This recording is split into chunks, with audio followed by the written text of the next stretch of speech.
Hi ಎಲ್ರಿಗೂ ನಮಸ್ಕಾರ. ನಾನು ಸತೀಶ್ ಪನಾಚಿ. ಸ್ಟೇಷನ್ ತೋರಿಸ್ತಾ ಇದ್ದೀನಿ ಅಂತಂದರೆ ಟ್ರೈನಲ್ಲೆಲ್ಲ ಹೋಗ್ತಾ ಇದ್ದೀನಿ ಅಂತ. ಎಲ್ಲಿಗೆ ಹೋಗ್ತಾ ಇದ್ದೀನಿ ಅಂತ ಅಂದ್ಕೊಂಡ್ರೆ ಒಂದು ರೌಂಡು ನಾರ್ತ್ ಕರ್ನಾಟಕ ಹೋಗಿ ಬರೋಣ ಅಂತ ಪ್ಲಾನ್ ಮಾಡಿದ್ದೀನಿ. ಈ ಬಿಸಿಲಲ್ಲಿ ನಾರ್ತ್ ಕರ್ನಾಟಕ ನೋಡೋದೇ ಚಂದ. ಯಾಕಂದರೆ ಇಲ್ಲೇ ಒಂದು 38-40 ತನಕ ಹೋಗ್ಬಿಡುತ್ತೆ ಮೈಸೂರಲ್ಲಿ. ಇನ್ನು ನಾರ್ತ್ ಕರ್ನಾಟಕದಲ್ಲಿ ಕೇಳಬೇಕಾ 42, 43, 48 ತನಕನೂ ಇದೆ ಅಂತೇಳಿ ನನ್ನ ಫ್ರೆಂಡ್ ಹೇಳಿದ್ರು. ಸೊ ವಿಚಾರ ಬೇರೆಯೇ ಇದೆ. ನಾನು ನಾರ್ತ್ ಕರ್ನಾಟಕ ಹೋಗ್ತಾ ಇರೋದು. ಒಳ್ಳೆ AC ಟ್ರೈನ್ ಬುಕ್ ಮಾಡಿದ್ದೆ ನನ್ನ ಫ್ರೆಂಡು. ಆ ಫ್ರೆಂಡ್ ಯಾರು ಅಂತ ನಿಮಗೆ ವಿಡಿಯೋ ಕೊನೆಯಲ್ಲಿ ತೋರಿಸ್ತೀನಿ.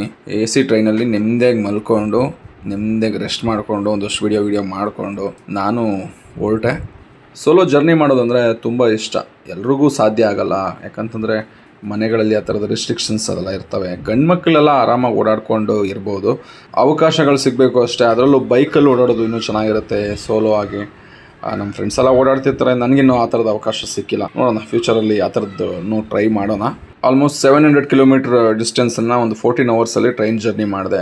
ಕಲಬುರಗಿ ರೀಚ್ ಆದೆ. ಅದಾದಮೇಲೆ ನೆಕ್ಸ್ಟ್ ಸ್ಟಾಪ್ ಗಾಣಗಾಪುರಕ್ಕೆ ಬಂದೆ. ಅಲ್ಲಿ ನನ್ನ ಫ್ರೆಂಡ್ ಬಂದಿದ್ದರು. ಅವ್ರ ಜೊತೆ ಹೋಗಿ ಒಂದು ಟೀ ಬ್ರೇಕ್ ತೊಗೊಂಡ್ವಿ. ಮಿಡ್ನೈಟ್ ಅರೌಂಡ್ 4 o'clock ಅನಿಸುತ್ತೆ. ಇವನೇ ನನ್ನ ಫ್ರೆಂಡ್ ಸಂತೋಷ್ ಅಂತ. ಮುಂದೆ ಇವನ ಬಗ್ಗೆ ಮತ್ತು ಈ ಊರಿನ ಬಗ್ಗೆ ಎಲ್ಲ ಹೇಳ್ತೀನಿ. ಓಪನ್ ಏರಲ್ಲಿ ನೆಮ್ಮದಿಯಾಗಿ ಹೊಲದಲ್ಲಿ ಮಲ್ಕೊಂಡಿದ್ವಿ. ಈ ವಿಡಿಯೋ ಇಷ್ಟ ಆದರೆ ಲೈಕ್ ಮಾಡಿ, ಶೇರ್ ಮಾಡಿ.